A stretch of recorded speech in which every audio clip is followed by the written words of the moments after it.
Sukhu tax நேர்களுக்கு வணக்கம். உங்களுடன் சுகன்யா கணேஷ். என் பெயர் தேவிகா.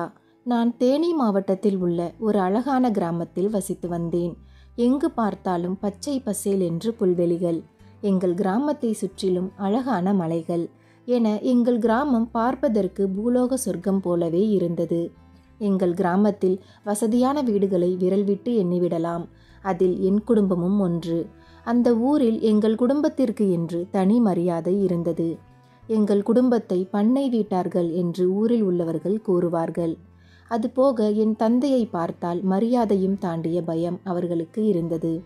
காரணம், என் தந்தை சற்று கோபக்காரர். எல்லோரையும் சரிசமமாக நடத்த மாட்டார். அவருக்கு தகுதி முக்கியம். அவர் தகுதிக்கும் தராதரத்திற்கும் சற்று குறைவாக உள்ளவர்களிடம் முகம் கொடுத்து கூட சிறிது நேரம் பேச மாட்டார். அப்பேற்பட்ட குடும்பத்தில் பிறந்த எனக்கு நல்ல வேளை என் தந்தையின் குணம் இல்லை. என் அம்மா என் அப்பா போல இல்லை. மிகவும் அன்பானவர். எல்லோரிடமும் அன்பாக நடந்து கொள்வார். யாரிடமும் எந்த ஏற்றத்தாழ்வும் பார்க்க மாட்டார். என் அம்மாவிற்கு நானும் என் தம்பியும் தான் உலகம்.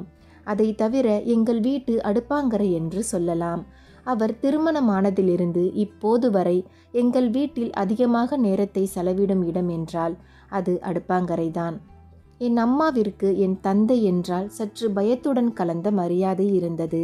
என் அப்பாவும் அம்மாவை அவருக்கு கீழ்தான் நடத்துவார். ஆனால் அவரின் பிள்ளைகளான எங்கள் மீது மட்டும் தனி பாசம். நாங்கள் என்ன கேட்டாலும் அதை மறுக்காமல் வாங்கி வந்து விடுவார். நானும் என் தம்பியும் எங்கள் கிராமத்தில் இருந்து சற்று தொலைவில் இருக்கும் டவுனிற்கு காரில் சென்று படித்து வந்தோம். எங்களை எங்கள் ஊரில் உள்ளவர்களும் மரியாதையாக நடத்தினர். காரணம், நாங்கள் பண்ணை வீட்டாரின் பிள்ளைகள். நாங்கள் வெளியில் சென்று மற்ற பிள்ளைகளுடன் விளையாடுவது என் தந்தைக்கு பிடிக்காது என்பதால் நானும் என் தம்பியும் சகோதரர் சகோதரிகள் என்ற பந்தத்தையும் தாண்டி நண்பர்களாக விளையாடினோம். இப்படி அம்மாவின் அரவணைப்பிலும் எதை கேட்டாலும் வாங்கி கொடுக்கும் அப்பாவின் பாசத்திலும் எங்கள் சிறுவயதை மகிழ்ச்சியாக கழித்தோம். அப்போது எனக்கு தெரியாது என் வாழ்க்கை விரைவில் தலைகீழாக மாறப்போகிறது என்று. இப்படி மகிழ்ச்சியான காலங்களில் மாற்றம் ஏற்படும் தருணம் வந்தது. காலங்கள் உருண்டோட நாங்கள் இருவரும் வளர்ந்தோம். நான் என் சகோதரனுடன் சேர்ந்து 12ஆம் வகுப்பை நல்லபடியாக படித்து முடித்தேன். அடுத்து கல்லூரி படிப்பு. இவ்வளவு பாசம் காட்டி வளர்த்த என் தந்தைக்கு நான் மேற்படிப்பு படிப்பதில் விருப்பமில்லாமல் போனது. அவரை பொறுத்தவரை பெண் பிள்ளைகள் படித்து என்ன ஆகப் போகிறார்கள்? அவர்கள் படிப்பது வீண். என்ன படித்தாலும் இறுதியில் அவர்களின் வாழ்க்கை சமையல் கட்டுக்குள் முடிந்துவிடும் என்பது அவர் கருத்து. இவ்வளவு தூரம் என்னை 12ஆம் வகுப்பு வரை படிக்க வைத்ததே பெரிய விஷயம்தான். அதுவும் ஆசைக்காக படிக்க வைத்தார். பிறகு நான் வீட்டோடு இருந்துவிட்டேன். என் தம்பியை மட்டும் வெளியூர் அனுப்பி அவனின் மேற்படிப்பை தொடர வைத்தார். இது எனக்கு துளியும் வருத்தத்தை அளிக்கவில்லை. காரணம், நான் 12ஆம் வகுப்பு வரை மட்டுமே படிக்க முடியும் என்பது எனக்கு நன்றாக தெரிந்தது. நானும் என் தம்பியும் சகோதரர்கள் போல இல்லாமல் நல்ல நண்பர்களாகத்தான் வளர்ந்தோம். இது நாள் வரை நாங்கள் ஒருவரை ஒருவர் விட்டு பிரிந்ததே இல்லை. தற்போது அவன் மேற்படிப்பிற்காக வெளியூர் செல்கிறான். அது எனக்கு மிகுந்த மன உளைச்சலை அளித்தது. அவன் ஆண்மகன். ஆனாலும் என்னை விட்டு பிரிய அவனுக்கும் மனதில்லை. ஊருக்கு புறப்பட்ட அவன் என்னை தழுவிக்கொண்டு அழுதான். எங்கள் இருவரின் பாசத்தை பார்த்து என் அம்மாவும் கண்ணீர் வடித்தார். அவன் கண்களை துடைத்து சமாதானப்படுத்திய நான் கவலைகளை மனதில் வைத்துக்கொண்டு வெளியில் பொய்யான புன்னகை பூத்த உதட்டுடன் அவனை வழியனுப்பி வைத்தேன். எனக்கு எங்கள் கிராமத்தில் நெருங்கிய தோழிகள் என்று யாரும் இல்லை. இருக்கும் ஓரிரு வசதியான தோழிகளும் எங்கள் வீட்டிலிருந்து தொலைவில் இருந்தனர். அடிக்கடி அவர்களுடன் நேரில் பேச முடியாத நிலை. அவ்வப்போது நேரம் கிடைக்கும் போதெல்லாம் அம்மாவிடம் கூறிவிட்டு அவர்களை பார்க்க டிரைவரிடம் காரை இயக்கும்படி கூறி புறப்பட்டு விடுவேன். அம்மாவுடன் சேர்ந்து வீட்டு வேலை, சமையல் வேலை போன்ற வேலைகளையும் கற்று வந்தேன். ஆனால் எவ்வளவுதான் வீட்டு வேலைகளை கற்றுக்கொண்டாலும் வெளியில் சென்று சுற்றி திரிவது எனக்கு மனதிற்கு ஒரு மாறுதலாக இருந்தது.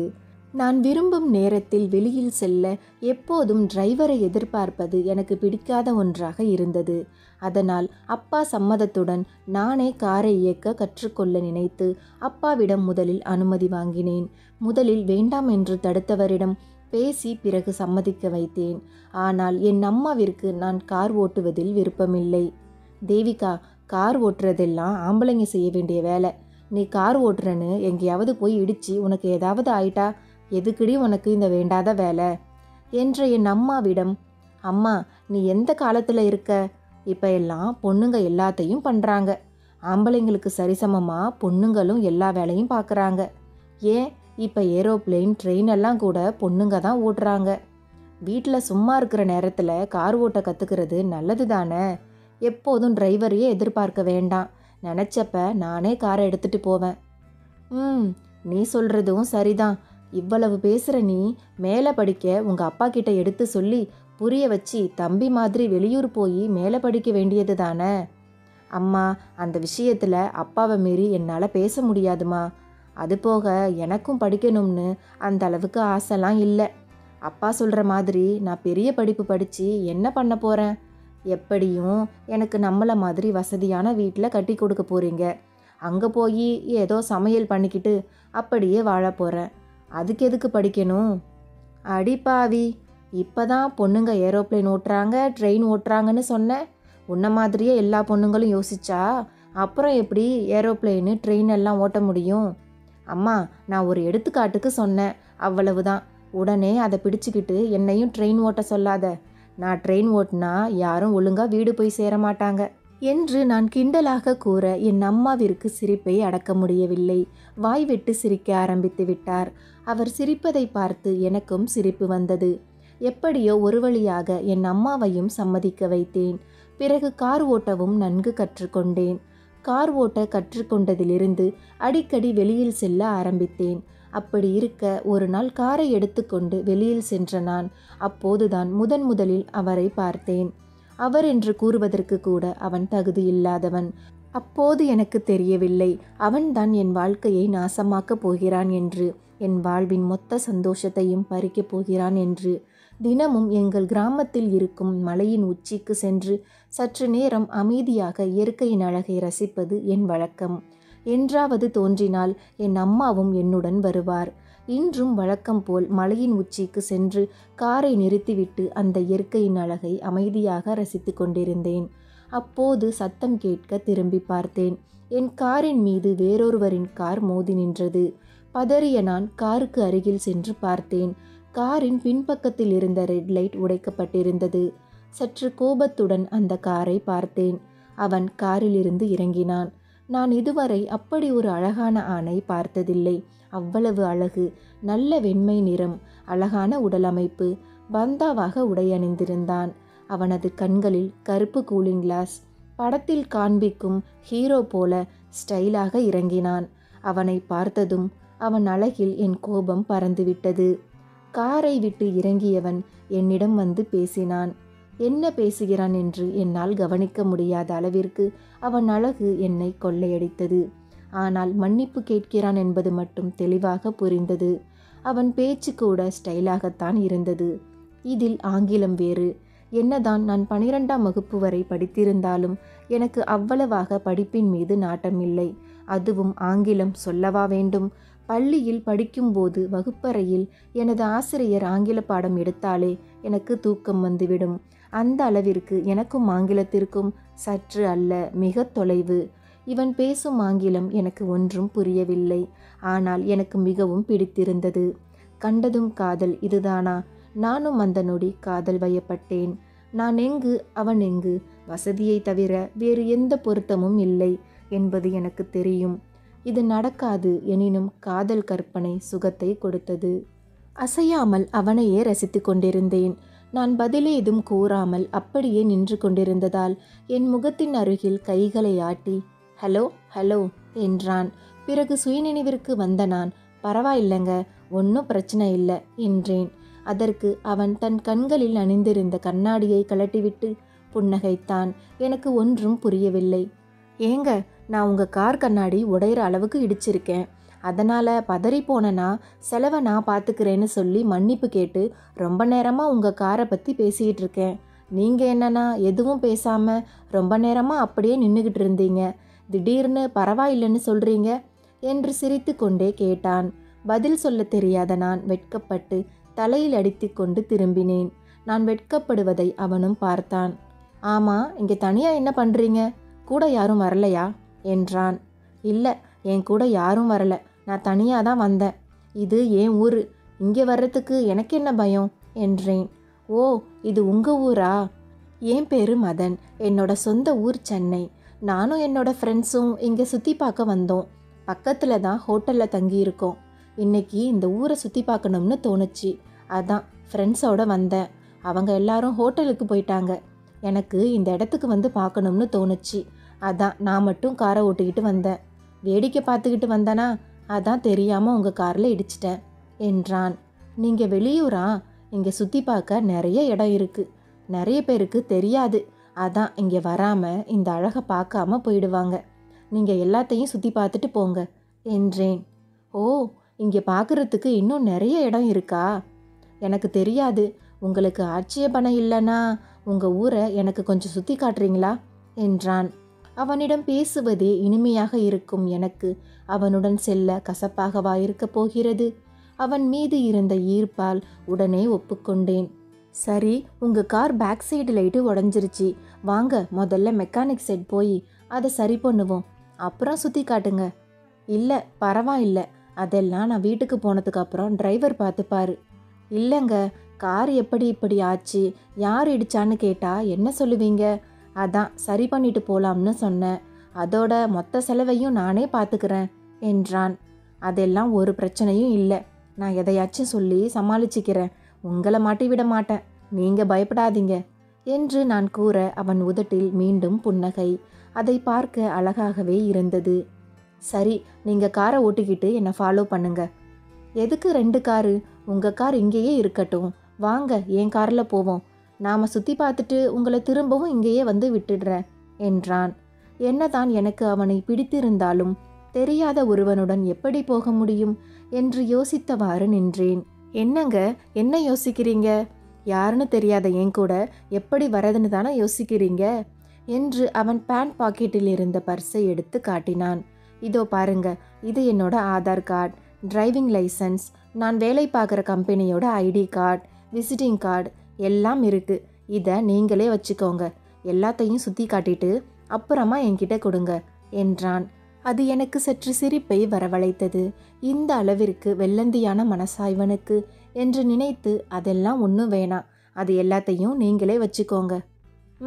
உங்களை நம்புகிறேன் என்று கூறி அவனுடன் அவன் காரில் ஏறி புறப்பட்டேன். அதுபோக எனது காரில் சென்றால் என் குடும்பத்தாருக்கு தெரிந்துவிடும். யாராவது தெரிந்தவர்கள் பார்த்தால் என் அப்பாவிடம் கூறிவிடும் வாய்ப்பும் உள்ளது என்று எனக்கு தோன்றவே அவனுடன் புறப்பட்டேன். பல இடங்களுக்கு அவனை அழைத்து கொண்டு சென்றேன். நடுவில் பசிக்க ஆரம்பித்தது. பிறகு அவனை கடைக்கு அழைத்து வந்தேன். மிஸ்டர் மதன், எனக்கு பயங்கரமாக பசிக்குது, அந்த கடையில் போய் ஏதாவது வாங்கிட்டு வாங்க. இதுதான் அப்பா அடிக்கடி வர்ற இடம், நான் போனால் மாட்டிப்பேன், அதனால் நீங்கள் போய் வாங்கிட்டு வாங்க, நான் கார்லேயே உட்கார்ந்துருக்கேன் என்று கூற அவனும் சரி என்று வாங்கி வந்தான். பிறகு நாங்கள் இருவரும் சேர்ந்து சாப்பிட்டோம்.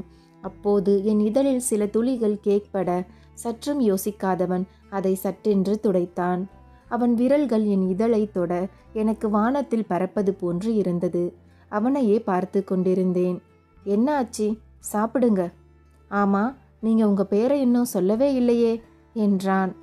நான் தேவிகா என்று என்னை பற்றிய விவரங்களை கூறினேன். உங்களை மாதிரியே உங்கள் பேரும் ரொம்ப அழகாக இருக்கு என்று அவன் கூற என் உள்ளம் வெட்கத்தில் மகிழ்ந்தது. பிறகு சாப்பிட்ட நாங்கள் மீண்டும் ஊரை சுற்றி பார்க்க கிளம்பினோம். அப்போது அவிழ்ந்த என் சீட் பெல்ட்டை மீண்டும் மாட்ட முயற்சி செய்தேன். ஆனால் ஏனோ மாட்ட வரவில்லை. மீண்டும் முயற்சி செய்ய அப்போது மதன் என் அருகில் வந்து அதை மாட்டிவிட்டான். அவனின் சூடான மூச்சு காற்று பட்டு என் உடம்பு சிலிர்த்தது. என் கண்களின் அருகில் அவன் கண்கள். சில நொடிகள் இருவரும் இமைக்க மறந்தோம். பிறகு அவன் தன் கைகளால் என் கன்னங்களை ஏந்தி என் இதழில் அவன் இதழை பதிக்க முயற்சி செய்தான். சற்று சிந்தித்த நான் சுதாரித்து கொண்டு அவனை தள்ளிவிட்டேன். நான் அவனை ரசித்தது உண்மைதான். ஆனால் இது வேகமாகவும் தவறானதாகவும் எனக்கு தோன்ற அவனிடம் என்னை மீண்டும் என் கார் இருக்கும் இடத்தில் விட்டுவிடுமாறு கூறினேன். என்னை மன்னித்துவிடு, உன் அழகில் மயங்கிய நான் சற்று உணர்ச்சி வசப்பட்டு விட்டேன் என்று கூறியவன் என்னை அழைத்து கொண்டு என் கார் இருக்கும் மலைக்கு சென்றான். அங்கு சென்ற நான் காரிலிருந்து வேகமாக இறங்கி என் காரில் ஏறினேன். அவனும் அவசர அவசரமாக இறங்கி என்னிடம் வந்து பேசினான். தேவிகா, என்னை தப்பா எடுத்துக்காத. நான் பண்ணது தப்புன்னு உனக்கு தோணும். எந்த உரிமையும் இல்லாமல் நான் உன்கிட்ட இப்படி நடந்துக்கிட்டது தப்பு தான். என்னை மன்னிச்சிரு. ஆனால் எனக்கு தப்புன்னு தோணலை. ஏன்னா நான் யாருன்னு தெரியாத பொண்ணுக்கிட்ட அப்படி நடந்துக்கலை. நான் லவ் பண்ணுற பொண்ணுக்கிட்ட தான் அப்படி நடந்துக்கிட்டேன். உன்னை பார்த்ததும் எனக்கு பிடிச்சிருந்துச்சு என்று அவன் காதலை சூதானமாக என்னிடம் கூற எனக்கு தூக்கி வாரி போட்டது. இன்றுதான் இருவரும் சந்தித்தோம். அதற்குள் காதலா? நடப்பது கனவா நினைவா என்று ஒன்றும் புரியாத நான் இதற்கு மேல் இங்கு இருப்பது நல்லதல்ல என்று மட்டும் புரிந்தது. உடனே கிளம்ப வேண்டும் என்ற முடிவை எடுத்து காரை இயக்கினேன். நான் நாளைக்கு காலையில் 10 மணிக்கு உனக்காக இங்கே வெயிட் பண்ணுவேன். நீ வரணும். நீ வர்ற வரைக்கும் நான் இங்கே தான் இருப்பேன் என்று உரத்த குரலில் அவன் கூற எனக்கு என்னவோ செய்தது. பிறகு வீடு வந்த நான் அவன் நினைப்பில் இருந்தேன். காரின் பின்புறத்தில் லைட் உடைந்ததை பார்த்த என் அப்பா பதற அவரிடம் ஏதேதோ சொல்லி சமாளித்தேன். என் அம்மாவிடமும் சரியாக முகம் கொடுத்து பேச முடியவில்லை. அன்று இரவு சாப்பாடும் எனக்கு இறங்கவில்லை. சாப்பிடாமல் போய் எனது அறையில் படுத்து கொண்டேன். தூக்கமும் வரவில்லை. காரில் எங்களுக்குள் நடந்த சம்பவம் நினைவிற்கு வந்து என்னை தூங்க விடாமல் செய்தது. மெத்தையை விட்டு பறப்பது போல தோன்றியது. முதலில் அவன் மீது காதல் வைத்தது நான்தான். ஆனால் தற்போது என்னிடம் முதலில் அவன் காதலை கூறிவிட்டான். அது எப்படி பார்த்தவுடன் காதல் வரும்? அவன் அழகாக இருந்தான். அதனால் நான் ஈர்க்கப்பட்டேன்.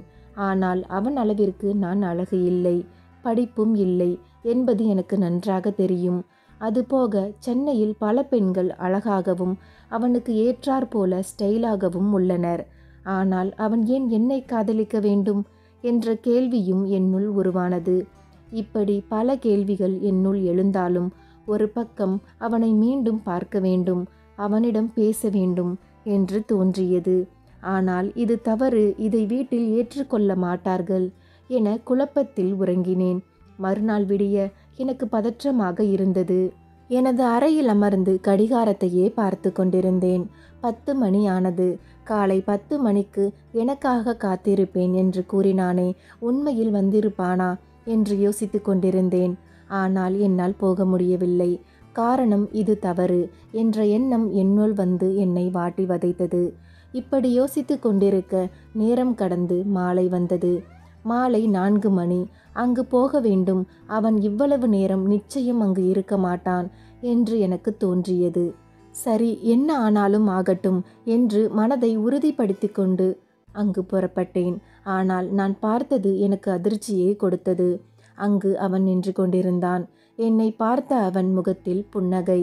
எங்க நீ வராம போயிடுவியோன்னு பயந்துட்டேன் தேவிகா. நீ எப்படியும் வருவேன்னு தான் சாயங்காலம் ஆனாலும் பரவாயில்லைன்னு உனக்காக காத்திருந்தேன். உன்னை பார்த்ததும் எனக்கு காதல் வந்துச்சு. அந்த காதல் உண்மைன்னு நீ நிரூபிச்சிட்ட என்றவன் ஓடி வந்து என்னை கட்டி அணைத்தான். ஏதோ அவனை இம்முறை தள்ளிவிட என் மனம் கேட்கவில்லை. என்னையும் மறந்து அவன் அணைப்பில் புதிதாய் பிறந்தது போல நின்றுவிட்டேன். பிறகு நானும் அவன் காதலை ஏற்றுக்கொண்டேன். பிறகு இருவரும் அமர்ந்து பேசினோம். எனக்கு பிடித்த இடத்தில் எனக்கு பிடித்தவனுடன் தனிமையில் என் மகிழ்ச்சிக்கு எல்லையில்லாமல் போனது. அந்த நேரத்தில் இந்த உலகத்திலேயே மகிழ்ச்சியாக இருப்பது நான் மட்டுமே என தோன்றும் அளவிற்கு என் மனது ஊஞ்சலாடியது. அவனிடம் நிறைய பேச வேண்டும் என்ற ஆசை. ஆனால் என்ன பேசுவது என்று துளியும் தெரியவில்லை. அவன் மெல்ல என் கைகளை பிடித்தான். என் 5 விரல்களுக்குள் அவன் விரல்களை பதித்தான். நான் வெட்கத்தில் நாண என் கன்னங்களை அவன் கைகளால் ஏந்தினான். என் இதழுக்காகவே இத்தனை வருடங்கள் ஏங்கியது போல சட்டென்று என் இதழோடு இதழ் பதித்தான். இம்முறை என் காதலனாக முத்தமிடுகிறான். நானும் அவன் கொடுத்த முத்தத்தில் மூழ்கி போனேன். பிறகு வெட்கப்பட்ட நான் சற்று நேரம் அமைதியானேன்.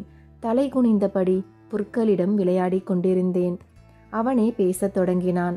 அவனை பற்றிய விபரங்களை தெளிவாக என்னிடம் கூறினான். நானும் என்னை பற்றியும் என் குடும்பத்தை பற்றியும் கூறினேன்.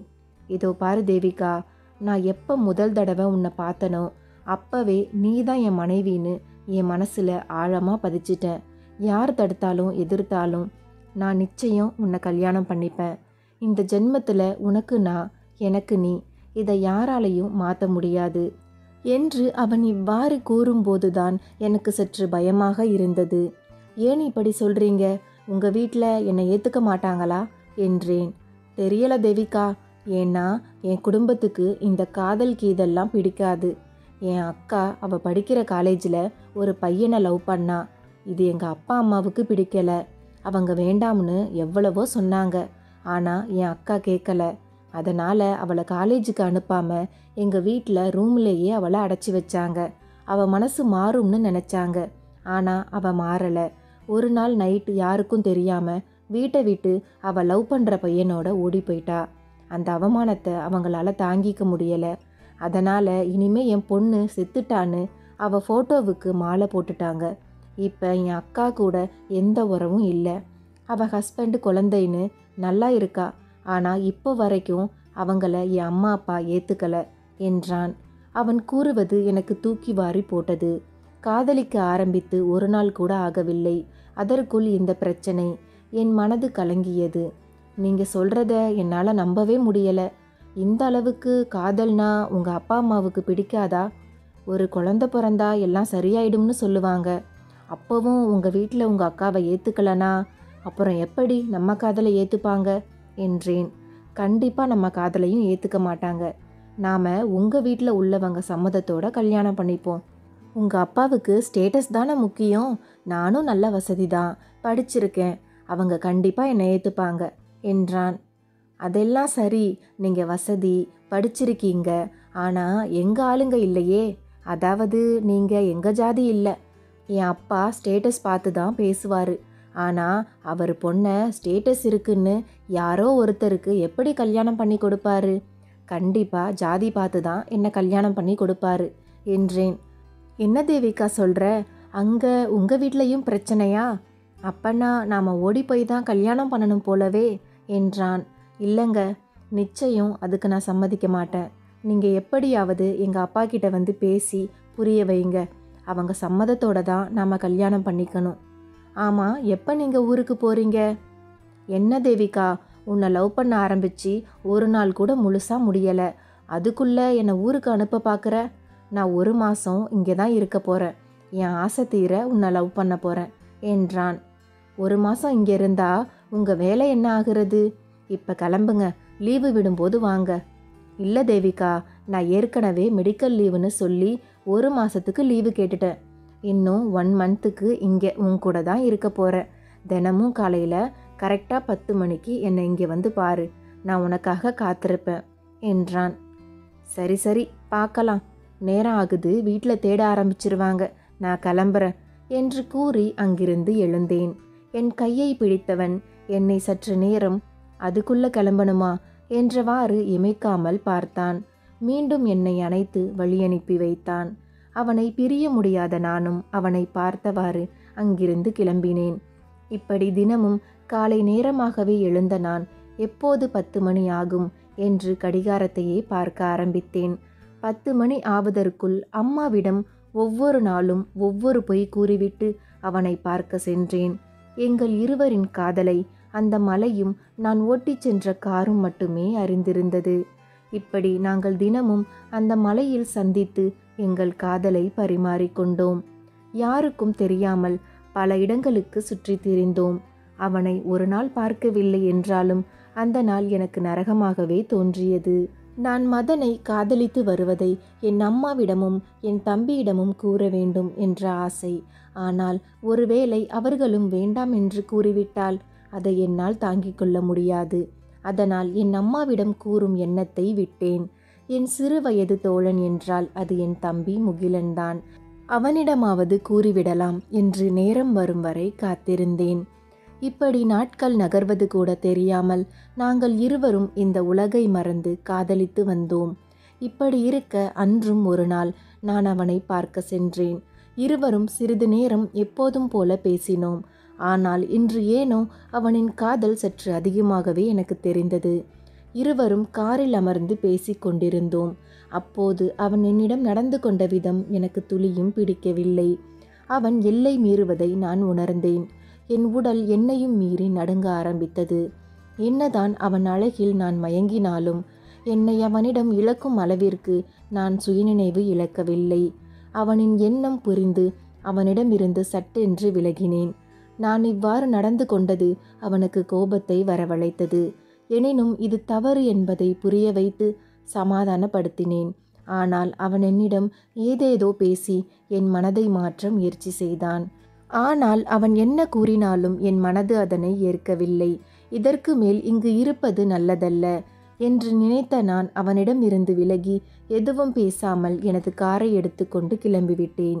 பிறகு வீட்டிற்கு சென்று நடந்ததை நினைத்து உடல் நடுக்கத்துடன் இருந்தேன். அதை பார்த்த என் அம்மா என்ன ஆயிற்று என்று துருவி துருவி கேட்க ஆரம்பித்தார். என்னவென்று தெரியவில்லை, திடீரென்று குளிர்கிறது என்று கூற என் அம்மா என் நெற்றியில் கை வைத்து, காய்ச்சல் வரப்போகிறது, இனி வெளியில் செல்ல வேண்டாம், குறிப்பாக மலை மீது ஏற வேண்டாம் என்று கூறி என்னை படுக்க வைத்தார். எனக்கு தேவையான முதல் உதவிகளையும் செய்தார். இப்படி பாசம் காட்டும் அவரிடம் என் காதலை பற்றி என்னால் கூற முடியவில்லை என்ற குற்ற உணர்ச்சி என்னை வாட்டி எடுத்தது.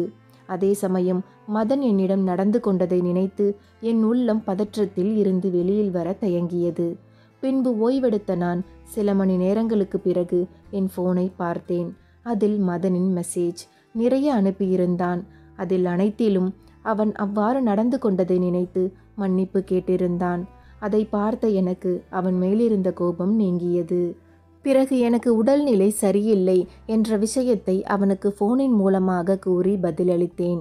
ஆனால் அவனிடம் இருந்து எந்த பதிலும் வரவில்லை. அப்படியே உறங்கி போனேன். சிறிது நேரத்திற்கு பிறகு தேவிகா என்ற குரல் கேட்க தூக்கத்திலிருந்து எழுந்தேன். என் அருகில் மதன் என் கைகளை பிடித்தவாறு என் அருகில் அமர்ந்திருக்க எனக்கு அதிர்ச்சி. சட்டென்று படுக்கையிலிருந்து எழுந்த என்னிடம், தேவிகா படு, இப்ப ஏன் எழுந்திருக்கிற, உனக்கு தான் உடம்பு சரியில்லைல என்றான். அவன் கூறிய அதே நேரத்தில் என் அம்மா கையில் காஃபியுடன் வந்தார்.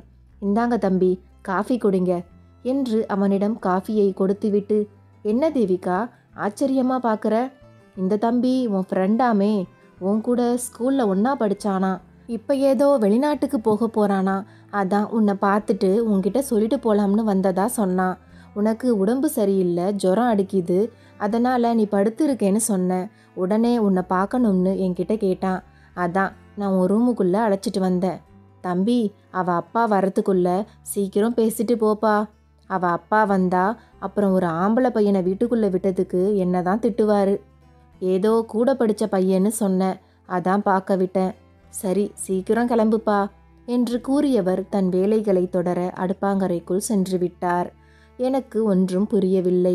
ஆனால் என்னை பார்ப்பதற்காக மதன் ஏதேதோ பொய்களை அடுக்கியிருக்கிறான் என்பது மட்டும் நன்றாக புரிந்தது. என்ன தேவிகா, உனக்கு என்ன ஆச்சு, எப்படி திடீர்னு ஃபீவர் வந்துச்சு? பண்ணுறது எல்லாத்தையும் பண்ணிட்டு இப்போ ஒன்றும் தெரியாத மாதிரி கேட்டா என்ன சொல்கிறது? நான் என்ன பண்ணேன் என்று ஒன்றும் தெரியாதவனாய் பேசி சிரித்தான். தேவிகா, அதான் நான் சாரி கேட்டேன்ல, ப்ளீஸ்மா என்னை மன்னிச்சிடு. ஏதோ ஒரு ஃபீலிங்ஸில் இருந்தேன். அது போக நீ எனக்கு காதலி இல்லை, மனைவின்னு நான் சொல்லியிருக்கேன்ல, அந்த உரிமையில் கொஞ்சம் அவசரப்பட்டுட்டேன். சாரிம்மா, இனிமே அப்படி நடந்துக்க மாட்டேன் என்றவன் என் நெற்றியில் முத்தமிட்டான். என் வீட்டுக்குள்ளே வர்ற அளவுக்கு உனக்கு தைரியம் இருக்கா? நான் யாரை லவ் பண்ணுறேன்? பண்ண வீட்டு பொண்ணான தேவிகாவை. இந்த தைரியம் கூட வரலனா எப்படி என்று கிண்டலடித்தான். சரி சரி, அப்பா வர்ற நேரமாச்சு, கிளம்பு முதல்ல. இல்லை தேவிகா, இன்னும் கொஞ்ச நேரம் இங்கே உன் கூட இருந்துட்டு போகிறேன். உன் கூட இருக்கணும்னு தோணுது. இல்லை மதன், நீ கிளம்பு, நாளைக்கு வந்து உன்னை பார்க்குறேன் என்று நான் சமாதானப்படுத்த பிறகு என்னை விட்டு பிரிய மனமில்லாமல் கிளம்பினான். மறுநாள் என் உடல்நிலை சற்று தெளிவானது. அதனால் வழக்கம் போல காலை 10 மணிக்கு அவனை பார்க்க சென்றேன். இப்படி நாட்கள் நகர அந்த இனிமையான நாட்களை எங்கள் காதலில் கடந்தோம். மதனின் விடுமுறை நாட்களும் முடிந்தன. அவன் மறுநாள் ஊருக்கு செல்ல வேண்டும் என்று எனக்கு தெரியும். அவனுடன் இன்று அதிக நேரம் இருக்க விரும்பினேன். அதனால் வீட்டில் தோழியின் வீட்டிற்கு சென்று மாலை வருவதாக அம்மாவிடம் கூறிவிட்டு என் காதலனான மதனை பார்க்க சென்றேன். அவன் இன்று வழக்கம் போல் இல்லாமல் எனக்கு முன்பே வந்து எனக்காக காத்திருந்தான். இருவரும் நேரம் போவது தெரியாமல் மணிக்கணக்கில் பேசினோம். அவன் என்னை விட்டு பிரிய போகிறான்.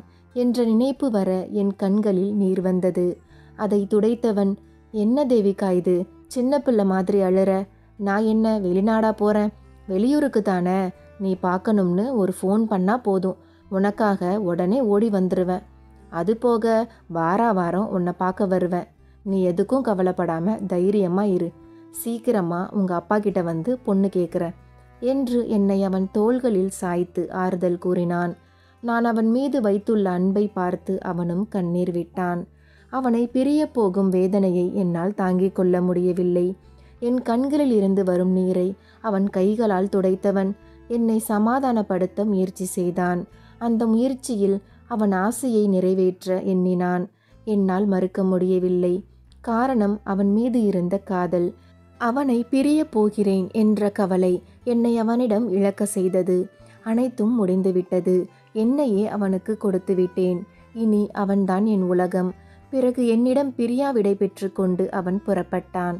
ஆனால் என்னால் வீட்டிற்கு செல்ல முடியவில்லை. காரணம், இங்கு நடந்தது சரியா தவறா என்ற கேள்வி எழவில்லை. தவறு என்று எனக்கு தெரியும். நான் செய்த தவறை நினைத்து வருந்தினேன். வீட்டிற்கு சென்று என் அப்பா அம்மாவின் முகத்தை நான் எப்படி பார்ப்பேன்? நான் அவர்களுக்கு துரோகம் செய்துவிட்டேன் என்று என் மனசாட்சி என்னை திட்டி தீர்த்தது. இருப்பினும் அவன் நிச்சயம் வந்து என்னை திருமணம் செய்து கொள்வான் என்று காத்திருந்தேன். நாட்கள் நகர வாரம் ஒரு முறை வருவேன் என்றவன் வரவில்லை. ஏனென்று கேட்டால் அடுத்த வாரம் வருகிறேன் என்று கூறி இப்படி ஒவ்வொரு வாரமாக வராமல் ஏமாற்றி வந்தான். அப்போது எனக்கு பயம் வர ஆரம்பித்தது. வாரங்கள் கடந்து மாதங்கள் ஆயின. அப்போதும் அவன் வரவில்லை. பிறகு ஃபோன் செய்தாலும் அவன் எடுக்கவில்லை. எனக்கு பயமும் பதற்றமும் அதிகமாகிக் கொண்டே போனது. ஏன் இப்படி நடந்து கொள்கிறான்? அங்கு ஏதேனும் பிரச்சனையா என்ற கேள்வி என்னுள். ஆனால் பதிலளிக்க யாரும் இல்லை. இப்படி அவனை பற்றி சிந்தித்து கொண்டிருந்த எனக்கு என் உடல்நிலையில் ஏற்பட்ட மாற்றத்தை நான் கண்டு கொள்ள தவறிவிட்டேன். எனக்கு வீட்டு தூரம் வந்து 2 மாதங்கள் ஆகிவிட்டது. ஏன் என்பதை அறியாத நிலை. உணவால் ஏற்பட்டிருக்கலாம் என்று நான் கண்டு கொள்ளவில்லை.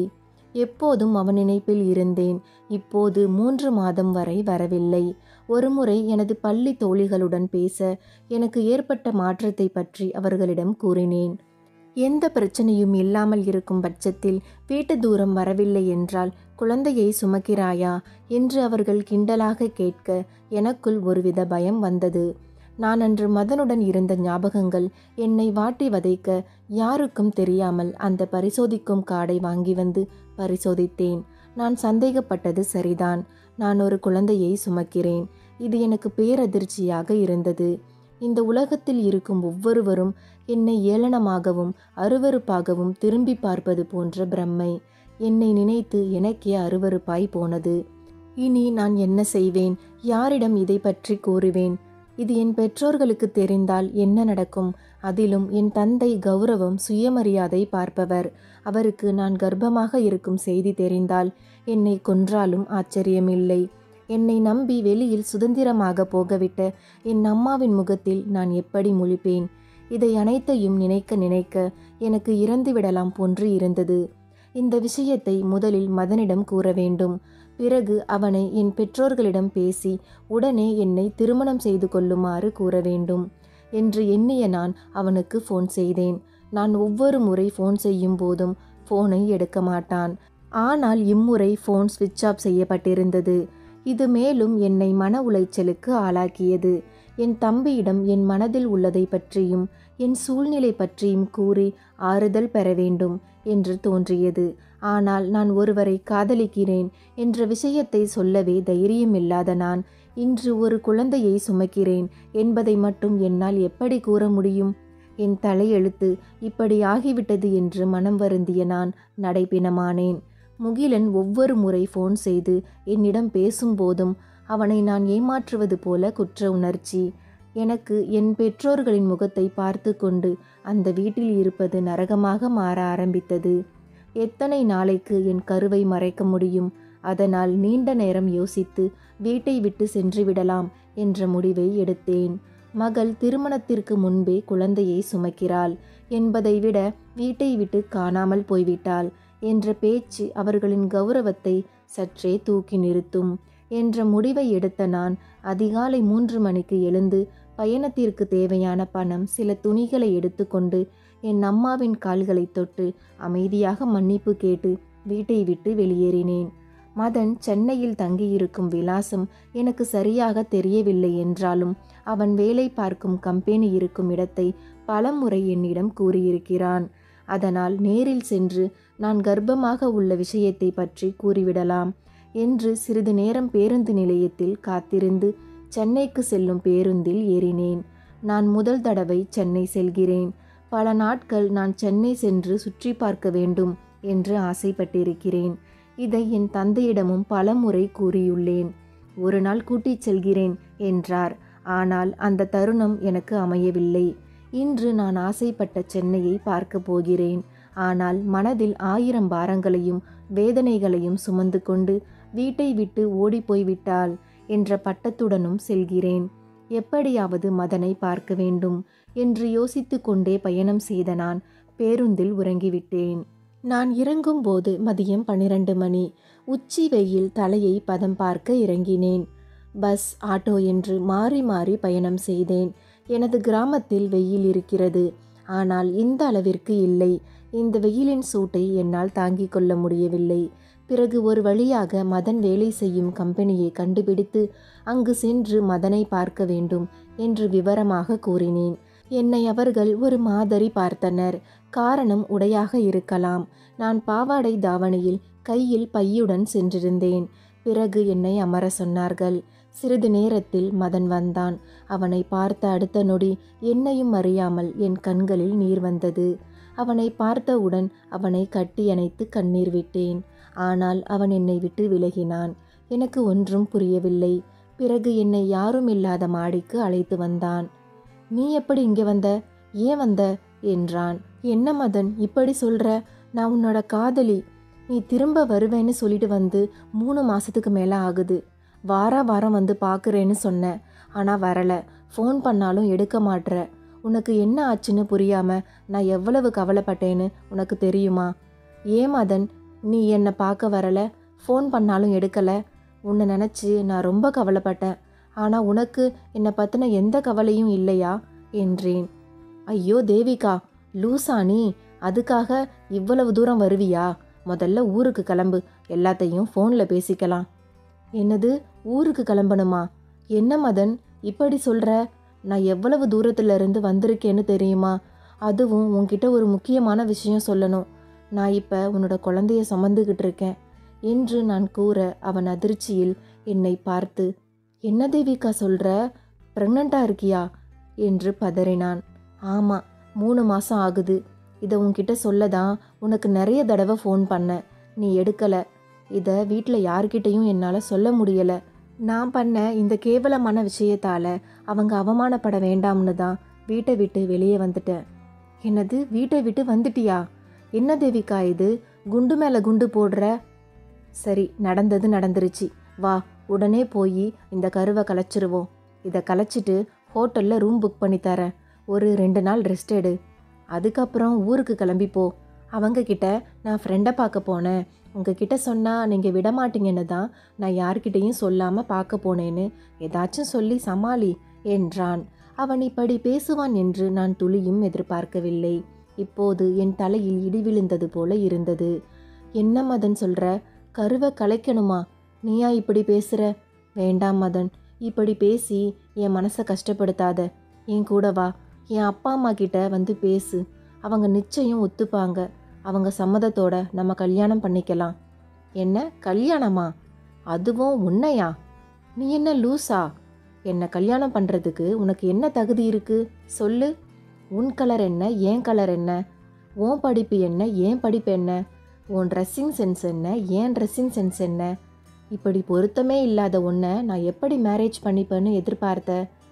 அப்படின்னா நான் பழகுன பொண்ணுங்களை எல்லாம் கல்யாணம் பண்ணணும்னா நான் பல பொண்ணுங்களை கல்யாணம் பண்ணியிருக்கணும் என்று அவன் கூறியது மேலும் அதிர்ச்சியாக இருந்தது. என்னது பொருத்தமா என்று அவன் சட்டையை பிடித்து கொண்டு கேட்டேன். இந்த பொருத்தம் எல்லாம் இப்போதான் உன் கண்ணுக்கு தெரியுதா? என்னை லவ் பண்ணும் போதெல்லாம் தெரியலையா? என்கிட்ட உருகி உருகி பேசும்போது தெரியலையா? என்னை வர்ணிக்கும் போது தெரியலையா? சி, நீ எல்லாம் ஒரு மனுஷனா? உன்னை போய் நல்லவன்னு நினச்சி லவ் பண்ண பாரு. என்ன சொல்லணும்? ஏய் நிறுத்துடி, நீ என்னமோ என் மனசை பார்த்து லவ் பண்ண மாதிரி பேசுகிற. நான் செகப்பா அழகா இருக்கேன்னு தானே என்னை லவ் பண்ண? ஆமாண்டா, உண்மைதான். வயசு கோளாறு. உன் அழகை பார்த்து மயங்கிட்டேன். காட்டில் இருக்கிற விலங்குகளை ஜூல இருந்து பார்த்து ரசிக்க அழகாதான் இருக்கும். அப்படிப்பட்ட விலங்குகளை வெளியில இருந்து பார்த்து ரசிக்கணும். அதை மீறி உள்ளே போனா ஆபத்து நமக்கு தான். இது தெரியாம நான் உள்ளே போயிட்டேன். அதுங்க கண்ணுக்கு நாம் இறையாதான் தெரிவோம். 5 அறிவு இருக்கிற விலங்குகளுக்கும் 6 அறிவு இருக்கிற உனக்கும் எந்த வித்தியாசமும் இல்லை. ஏய் நீ ரொம்ப பேசுகிற. ஆமாம், நான் ஏமாத்துனேன்னு சொல்கிறியே. உன் வயிற்றுல இருக்கிற கருவுக்கு நான் தான் காரணம்னு எதை வச்சு சொல்கிற? யாருன்னு தெரியாத என்கிட்ட அப்படி நடந்துக்கிட்டேன்னா இது மாதிரி எத்தனை தடவை எத்தனை பேர்கிட்ட என்று அவன் கூறி முடிப்பதற்குள் ஆத்திரம் தாங்காத நான் அவன் கன்னத்தில் பலார் என்று அறைந்து விட்டேன்.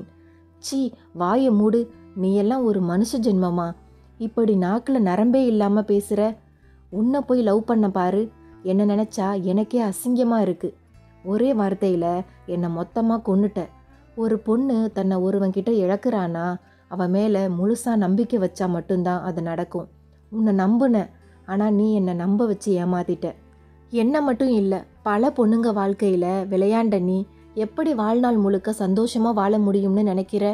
நான் செஞ்ச தப்புக்கு எனக்கு அந்த கடவுள் தண்டனை கொடுத்துட்டாரு. நீ செஞ்ச தப்புக்கும் தண்டனை கிடைக்கும். இனி நீயே வந்து உன் கூட வாழ சொல்லி என்னை கூப்பிட்டாலும் இப்படிப்பட்ட அசிங்கம் பிடிச்சவன் கூட நான் வாழ மாட்டேன். அதுக்காக என் வயிற்றுல இருக்கிற கருவையும் நான் கலைக்க மாட்டேன். நான் பண்ண தப்புக்கு ஒரு பாவமும் பண்ணாத அந்த குழந்தைய தண்டனை அனுபவிக்கணும். நான் அந்த குழந்தைய பெற்றுப்பேன். உன் கண்ணு முன்னாடி தான் வளர்க்க போகிறேன். உன் குழந்தையா இல்லை, ஏன் குழந்தையா என்று நான் கூறிவிட்டு அந்த கம்பெனியை விட்டு வெளியில் வந்தேன். என்னதான் அவனிடம் வீரமாக பேசிவிட்டு வந்தாலும் எனக்கு என் தலையெழுத்தை எண்ணி அழுகையாக வந்தது. வயசு கோளாறால் நான் பண்ண காரியம் இன்று என் மொத்த வாழ்க்கையையும் புரட்டி போட்டுவிட்டதே என்று எண்ணி கால் போன போக்கில் நடுரோட்டில் நடக்க ஆரம்பித்தேன். எங்கு செல்வது, யாரிடம் என்ன கேட்பது, எனக்கு ஒன்றும் புரியவில்லை. எங்கு போகிறேன் என்பது கூட தெரியாமல் நடந்து கொண்டிருந்தேன். இரவு நேரமும் வந்துவிட்டது. ஒரு பேருந்து நிறுத்தும் இடத்தில் அமர்ந்தேன். அவ்வளவு வசதியாகவும் அம்மா அப்பாவின் அரவணைப்பிலும் தம்பியின் பாசத்திலும் வாழ்ந்த நான் இன்று யாரும் இல்லாத அனாதையானேன். தனிமரமாக அமர்ந்திருந்தேன். என் வீட்டிற்கு செல்லும் தைரியமும் எனக்கு இல்லை. காலையிலிருந்து எதுவும் சாப்பிடவில்லை. பசி மயக்கம் வேறு. அப்படியே மயக்கத்தில் சாய்ந்தபடி அமர்ந்திருந்தேன். இரவும் அமைதியானது.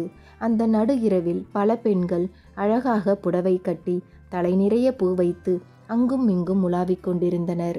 எனக்கு ஏன் என்பது கூட அப்போது தெரியவில்லை. பிறகு என்னிடமும் சில ஆண்கள் வந்து கூப்பிட்ட போதுதான் எனக்கு புரிந்தது, நான் தவறான நேரத்தில் தவறான இடத்தில் இருந்து கொண்டிருக்கிறேன் என்று. பிறகு பயத்துடன் எழுந்த நான் அங்கிருந்து கையில் பையுடன் ஆள் நடமாட்டம் இல்லாத ரோட்டில் வேகமாக நடக்க ஆரம்பித்தேன். மூச்சு வாங்க வெகு தூரம் நடந்தேன். ஆனால் அவர்கள் பின்தொடர்வதை நிறுத்தவில்லை. சற்று தூரம் சென்ற என் அருகில் ஒரு கார் வந்து நின்றது. காரில் இருந்து ஒருவர் இறங்கினார். ஏன் லக்ஷ்மி, உன்னை பஸ் ஸ்டாப்பில் தானே நிற்க சொன்னேன், அதை விட்டுட்டு இங்கே நடந்து வந்துக்கிட்டு இருக்க? சரி வா, வீட்டுக்கு போகலாம். பசங்களாம் தூங்காமல் உனக்காக காத்துக்கிட்டு இருக்காங்க என்று அவர்கள் காதில் படும்படி உரக்க கூறினார். அதை கேட்டு அவர்களும் அப்படியே சென்று விட்டனர். பிறகு அவரிடம், நீங்கள் வேற யாரோன்னு நினச்சிக்கிட்டு என்கிட்ட பேசுகிறீங்க, நான் லக்ஷ்மி இல்லை என்றேன். தெரியுங்க, நீங்கள் லக்ஷ்மி இல்லைன்னு எனக்கு நல்லா தெரியும். நான் அந்த பஸ் ஸ்டாப்பு பக்கத்தில் ஒரு சவாரியை இறக்கி விட்டுட்டு நின்றுக்கிட்டு இருந்தேன். அப்போ தான் நீங்கள் பஸ் ஸ்டாப்பில் கவலையாக உட்கார்ந்துருந்ததை பார்த்தேன். ஆனால் வந்த எந்த பஸ்ஸுலையும் நீங்கள் ஏறலை.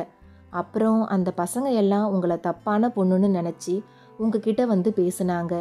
நீங்கள் அவங்களுக்கு பயந்து வேகமாக அங்கிருந்து நடந்தீங்க. அப்போ தான் உங்களுக்கு ஏதோ பிரச்சனைன்னு தோணுச்சு. அதான் உங்கள் பின்னாடியே வந்து அவங்க காதில் படுற மாதிரி அப்படி போய் சொன்னேன். அப்படி சொன்னாதான் அவங்க பயந்து போய் போவாங்க என்றார். ரொம்ப நன்றிங்க, உங்கள் உதவியை நான் என்னைக்கும் மறக்க மாட்டேன். அதெல்லாம் பரவாயில்லை.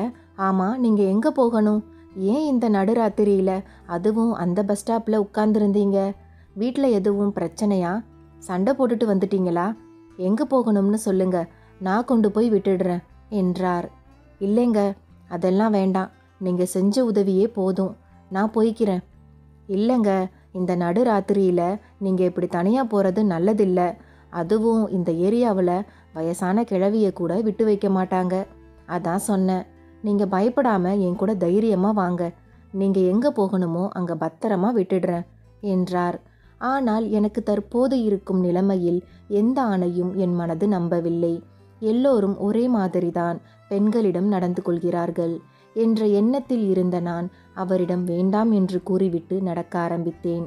அவர் பின்தொடர்கிறாரா என்று பார்க்க அவர் வரவில்லை. பின்பு நிம்மதியாக நடந்த என்னால் தெம்பாக நடக்க முடியவில்லை. பசியால் மயக்கம் வர அப்படியே மயங்கி ரோட்டில் விழுந்து விட்டேன். இந்த ஸ்டோரியை சிங்கிள் பார்ட்லேயே முடிக்கணும்னு நினச்சேன். பட் கொஞ்சம் லென்த்தி ஆயிடுச்சு. இந்த ஸ்டோரியோட நெக்ஸ்ட் பார்ட்டு மறுநாளே வரும். மிஸ் பண்ணாமல் பாருங்கள். நன்றி.